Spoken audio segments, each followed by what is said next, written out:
It's Tim from Your Six Studios. Today in this video, I'm going to show you where you can redeem your Google Play gift card. So just on your Android phone, just go to the Google Play Store. You can see all these little categories on the bottom. Go to You. Go to the top right and go to your picture. Then under here, we can go to Payment and Subscriptions. We have the option right here to redeem your code. So you can scan your gift card code, or you can just type it in. So go ahead and just erase the code and then type it in right here. Go to Redeem. Should be added to your account now. And if we go to like Payment Methods, at the top we should see if we have a balance on our Google Play Store.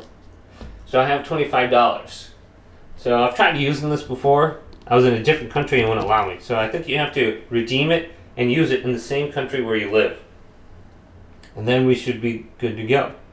So I think I'm going to try to donate that money to someone in a live stream. So we'll see. But hopefully this video did indeed help you out. If it did, leave it a big thumbs up. And subscribe to my channel down below.